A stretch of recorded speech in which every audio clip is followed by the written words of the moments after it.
Cada vez más países se han dado cuenta de que no tener hijos es una bomba de tiempo. Ahora sus gobiernos intentan desesperadamente tomar medidas para compensar la pérdida, aumentando la edad de retiro, reformando los sistemas de pensiones, dejando entrar a millones de migrantes, pagando incluso a las parejas para que tengan hijos. Pero nada funciona. Desde China hasta Francia, desde Japón hasta Alemania, están desesperados. Pero ¿por qué es tan malo que una sociedad deje de tener hijos? Menos personas, menos bocas que alimentar, menos contaminación, menos problemas, ¿no? Quienes así piensan desestiman que nunca en la historia de la humanidad una sociedad ha funcionado, se ha podido mantener a sí misma, sin una pirámide poblacional, es decir, una base de jóvenes, cuyo trabajo y generación de riqueza mantiene tanto a las nuevas generaciones como a los de mayor edad, retirados quienes conforman la punta de la estructura, personas que requieren atención médica constante, pensiones, cuidados especiales, servicios muy costosos, que han podido pagarse hasta ahora solo cuando las personas retiradas son menos que los trabajadores en activo. Pero ¿qué pasa cuando la estructura demográfica se invierte? Cuando la pirámide empieza a transformarse en una chimenea y luego en una pirámide invertida. Primero desaparecen poco a poco los niños y nadie se alarma porque el consumo es fuerte, el dinero circula y hay menos bocas que mantener.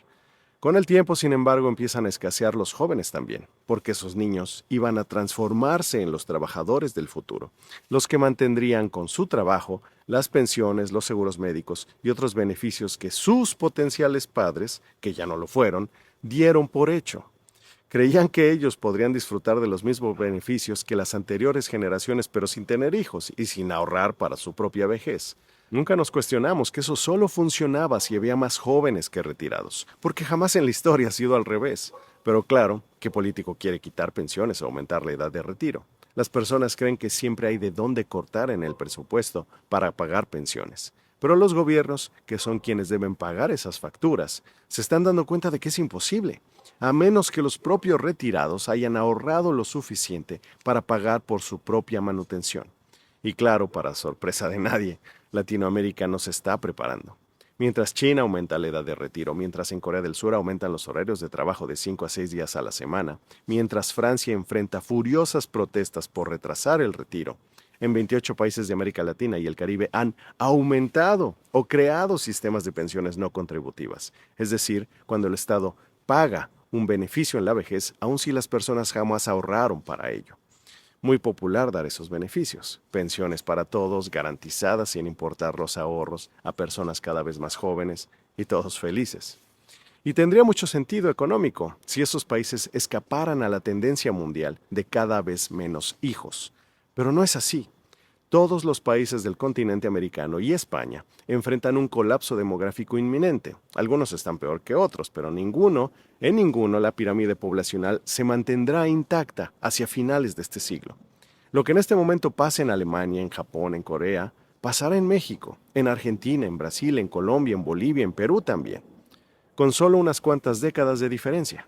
¿Todos esos países serán ricos para entonces? ¿Como para darse el lujo de dar pensiones gratis con una base de trabajadores más pequeña que los retirados a quienes mantendrá? China es lo que pasa cuando un país envejece antes de hacerse rico, medido en términos de PIB per cápita. El 2024 será el tercer año consecutivo en que oficialmente la población de China se reducirá. Dejaron de ser el país más poblado del mundo. Ahora es India el que ocupa esa posición. Ellos mismos reconocen este colapso poblacional y aún así, muy probablemente están mintiendo y la situación es aún peor. Estimaciones independientes como las del profesor Ji Fuxian, uno de los primeros que advirtió el colapso demográfico chino, indican que la situación del país es irreversible, con el menor registro anual de nacimientos de los últimos 250 años. Fuxian ha encontrado que los números oficiales de población no coinciden con los propios datos del gobierno en otros rubros, registros de nacimiento con registros escolares, por ejemplo, y que de hecho la población del país es en realidad 100 millones más pequeña de lo que se reportó en el último censo. ¿Cuál ha sido la reacción del gobierno frente a estas revelaciones? Ocultar los datos, por supuesto. Ya no publicar registros escolares o médicos que investigadores como el Dr. Ji Fuxian usan para verificar las cifras oficiales.